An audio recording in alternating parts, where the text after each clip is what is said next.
Hello everyone! From the summer capital of the Philippines, Baguio City, allow me to take all of you to our very own place, the province of Zambales.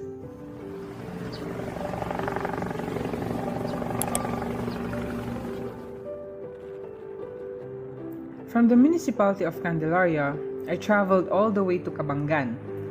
And from the municipality of Cabangan, another trip goes to Barangay Sitio Mabato, San Narciso, Zambales, a place where many of our Katutubo family, or the Aitas, lived.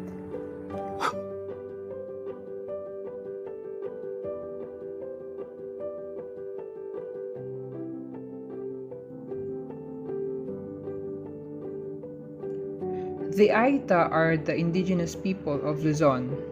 They are believed to be the descendants of the original inhabitants of the Philippines, even before the Austronesian migration 6,000 years ago. Traditionally, they are animists who believe that spirits dwell on trees, rocks, rivers, and forests. But in the 1960s, when American missionaries from new tribes mission came, many of them were converted into evangelical Protestants. In addition to their traditional lives, these people have their own ethnic dances and music to imitate nature in performing rituals. They are characterized by having dark brown skin, kinky hair, a small body frame, dark eyes, and a small nose. Akin to the features of our prehistoric people in other parts of the Philippines, the Spaniards who came in the 16th century clustered them in a description called Negrito.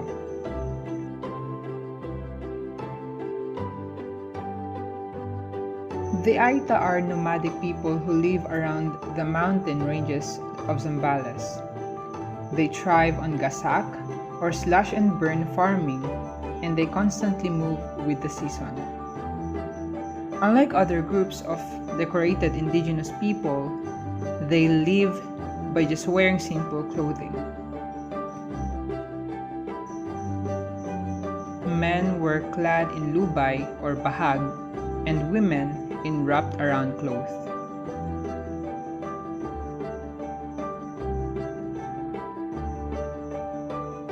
In terms of their lifestyle, they are known for their prowess in bow and arrow hunting, mat weaving, and basket plaiting. As hunter-gatherers, their adeptness in jungle survival also taught them extensive knowledge of herbal medicine. However, contrary to how they are described as having a prowess characteristic, they live as a non-combatant type of person. They retreat into the jungle when they are angry. They have a primitive economy and are less organized due to their wandering nature. These characteristics make them easy prey for abuse. Therefore, having chieftain within the tribe is significant.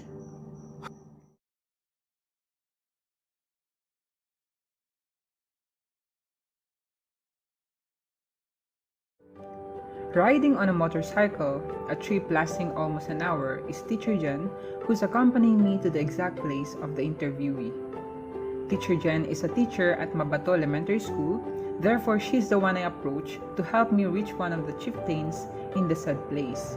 After all, it's near Mabato Elementary School where the house of my interviewee is.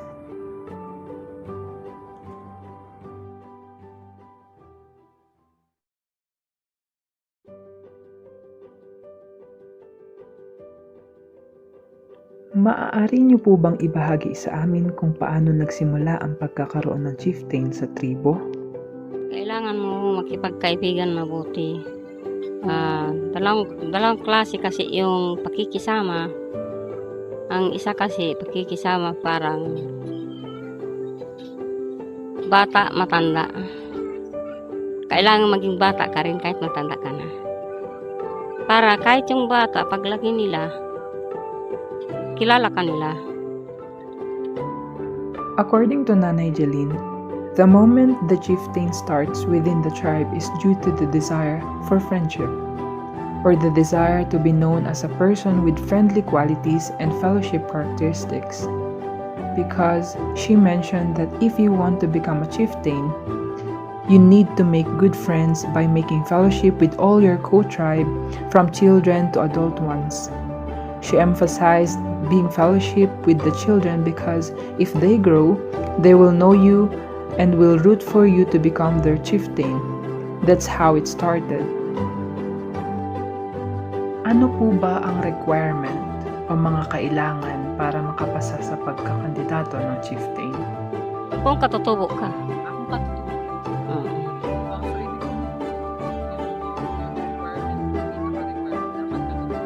Katutubo lang ang pwede.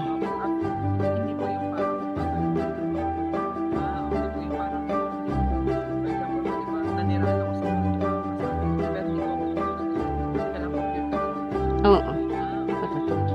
Kahit katutubo ka ng ibang lugar, halimbawa, katutubo ng Bisaya, hindi ka pwede din dito. Oo. Pero po, for example, how taga-ibang bayan, pero sa Zambales, pwede yun. Kung dati kang nakatiri, sa katagalan ay isa kang tribo, yung lolo mo, yung tatay mo, iisang For example, nasa dugo niyo yung tribo. Oo. Okay. So, ibig sabihin po, pwede po, halimbawa, taga-Kabangkan po, or taga-San Marcelino. Tapos, ito, San Narciso po ito. Ngayon po, kung nalipat po ako sa San Narciso, pwede po ba akong tumakbo pagka-chieftain sa San Narciso, kahit San Marcelino ako? Pero katutubo po ako. Pwede kung nandito ka nakatira. Kung tumira na po ako dito. Oo. As the interviewee said, the only way to pass the requirement for chieftainship is being a full-blooded Aita, that you should be a part of their native. However, she emphasized that if you're from a different province, you can't be a chieftain candidate within their place, not unless there is an instance that you have stayed in their place for a long time, and you came from a family who originated from their place and a legit Aita.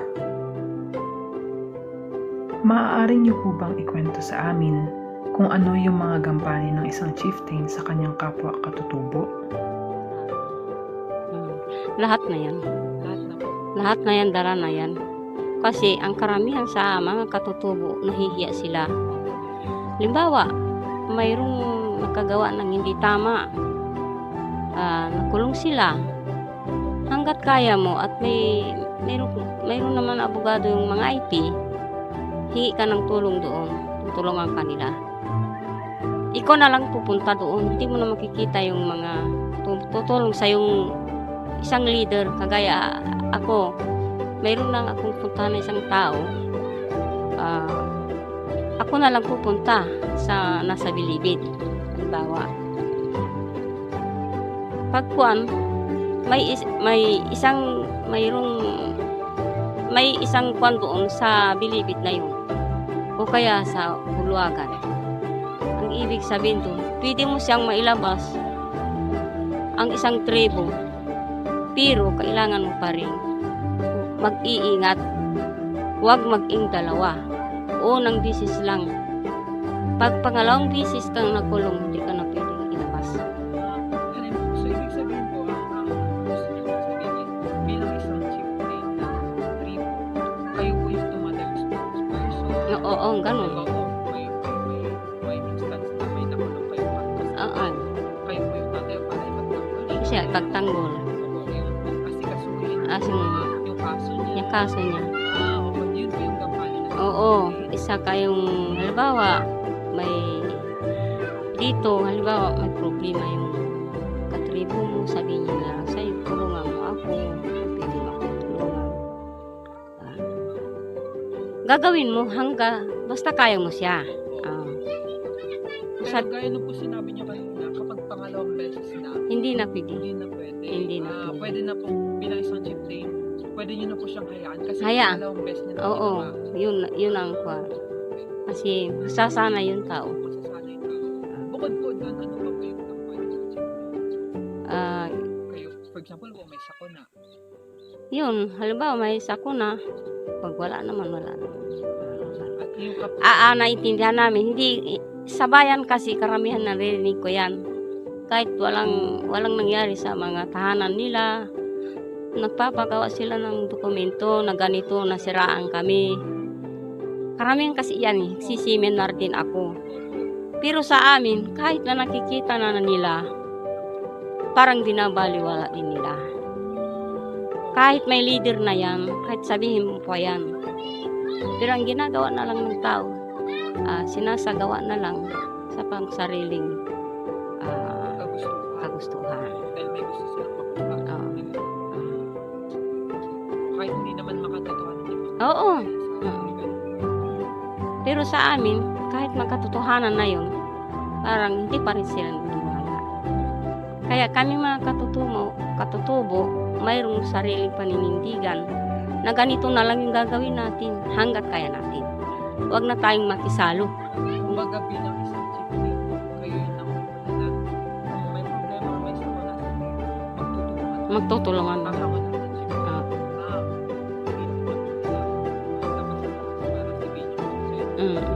Kahit sabihin mo yun, sir, wala eh. Wala, natatabunan yun. Kaya, dito pala, yan, isa pa sa pinagdadaan ng chieftain, kayo sa tribo mismo, kayo na pinagdadaan. Oo, para maayos sila. Maayos yung tribo. Na hindi kalat-kalat kung saan-saan.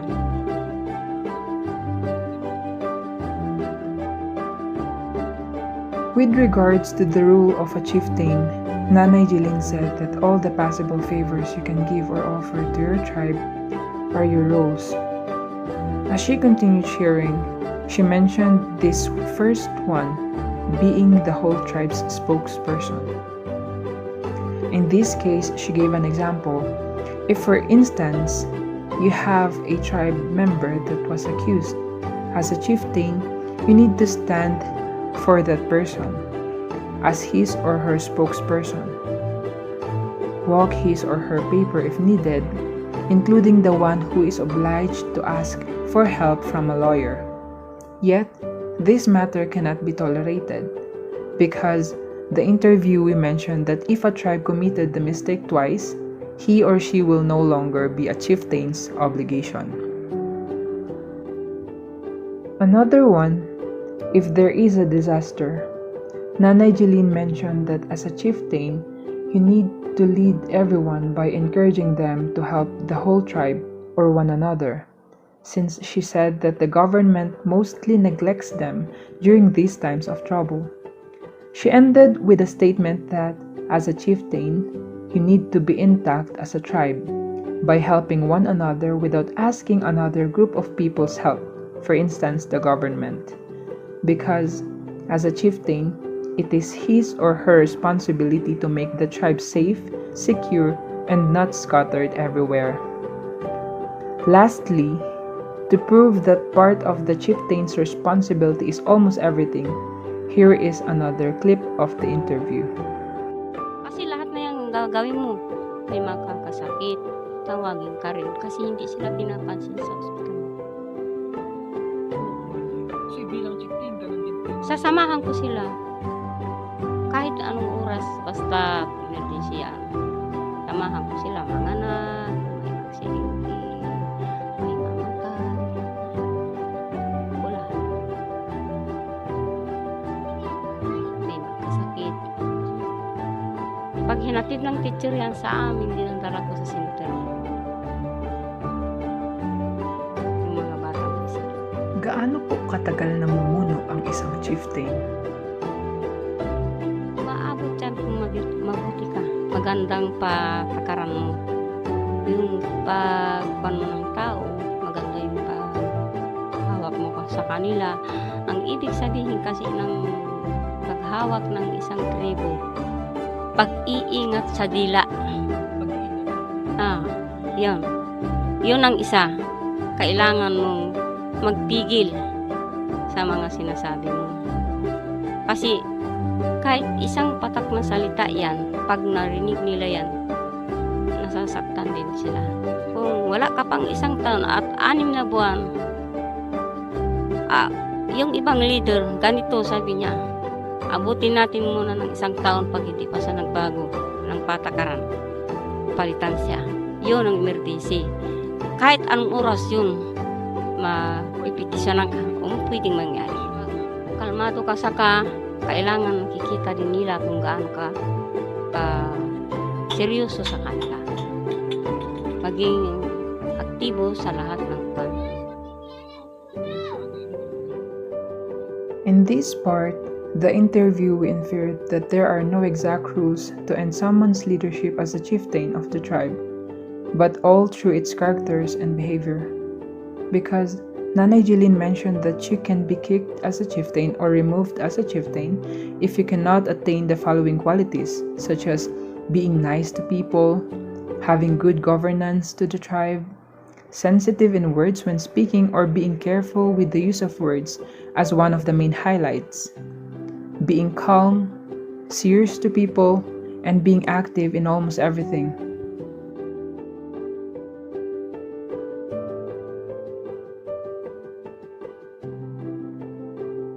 Paano po ba yung proseso ng pagboto sa pagka-chieftain? Ano po yung una? Halimbawa, naiboto ka na doon sa may boto. 2 picture yan na may kahon. Yung sa isa mais, sa isa sigarilyas. Kasi kung sinong nanalo doon, siyang magtatanim yung boto na yun. Sa kanya na yun. Kung sinong mananalo ng chieftain? Sa kanya nang binhi na yun. Ngayon, ang mangyari doon, kung sinong mas maraming boto, siya yung isang leader. Pero kasi, ang karamihan sa aming mga katutubo, sa 10 o 8 ang naiiwan. Doon nagkakaisa sa isa. Sa talagang aktibo. Mahal niya ang kapwa niya. Hindi siya makasarili. Makatao siya, makatiyos siya. Ganun. As mentioned by the interviewee, there are 2 types of election processes. These 2 are both called the ancestor of voting. The first one is termed the use of seeds. What will happen is that the 2 candidates have their boxes prepared on the table, labeled by their names. On the side of each box are the seeds that represent the 2 candidates for chieftain, the corn seed and the winged beans seed. Both seeds are inside a container. The seeds are what the voters will use to vote. For example, Chieftain Candidate 1 is represented by the corn seed, while the other Chieftain candidate is the winged bean seed. Voters will go in front one by one and pick a seed and drop it into the box of the candidate they have chosen. The seeds are basically a representation of the candidates. Then, whoever has the most seeds win as a chieftain. At dahil na-mention nyo nga po na may 2 klase ng pagboboto, maaari nyo naman po bang ibahagi yung pangalawa at ipaliwanag pa sa amin itong isa pang klase ng pagboboto? Yung yung emergency sinasabi ko, di ba nag-ilik kayo, natalo ka, ikaw ang nanalo doon sa mais. Di mo pala na ipakita sa kanila yung pagiging chieftain. Oo. Yung magandang influence. Sarili mo lang iniintindi mo. Yun. Abutin sabi nila 1 taon, ganito sabi nila, mag-iilik tayo. Sabihin sa kanya talaga.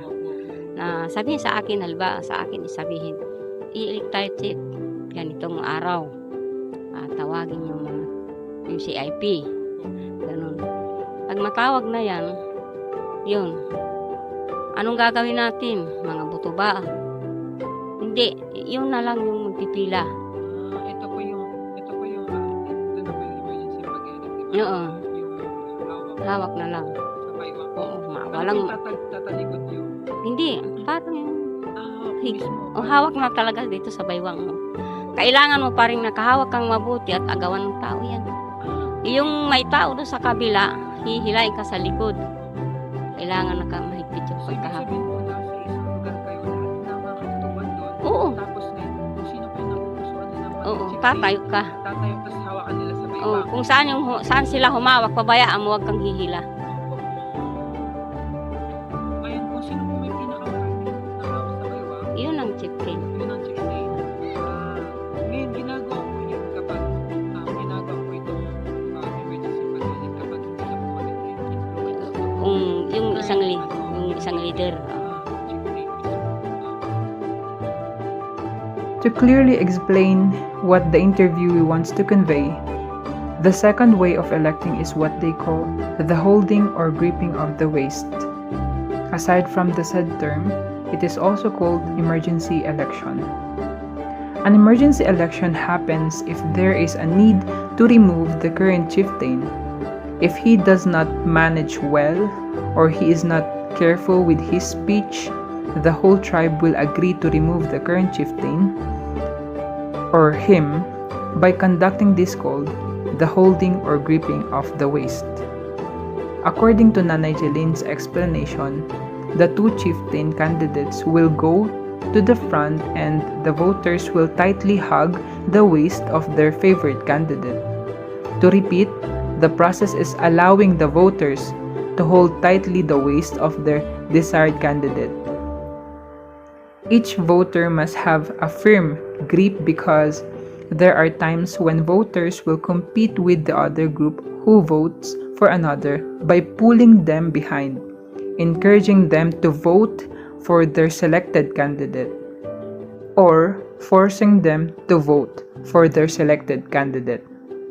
This is to convey that gripping and holding your desired candidate's waist is a must. Meanwhile, the same candidate does not have the right to attract or pick up voters. The one with the most people holding the candidate's waist is the winner.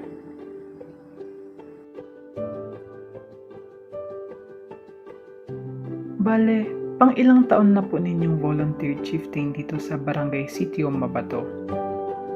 2015 pa ako. Okay po. So, ibig sabihin yung 2015 until now, may kayo pa rin yung chieftain. Voluntary chieftain. Voluntary lang sir. Walang bayad, walang bonus, wala. Pero wala sa akin, pero yung mga anak ko galit sila. Oo, sabi nila, paano nanay kung namatay ka na? Anong habol namin na isa kang leader? Oo, nandyan na, isang leader ako. Pero ang bilang pagtanaw mo na lang, kung halimbawa namatay ako, ando na lahat yung mga tribo. Masaya ka. Baga po yung hinahabol nila dito ay hindi naman yung pera po. Hindi. Kundi yung Pakikisama. May tiwala yung tao sa'yo, may tiwala din yung bayan sa'yo. Salamat po. Hindi po ako totoo pero gusto ko po. On this part, it explains that the gratitude that the chieftain should prioritize to receive shouldn't always be something material, but to have a good leadership legacy to his or her whole tribe. Mother Jelyn wants to convey that as a chieftain leader, one should not always look at the material things that can be obtained whenever serving others, but rather the joy of the heart in serving. After all, the recognition of the whole tribe is the big reward for your hard work in service.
And that's it.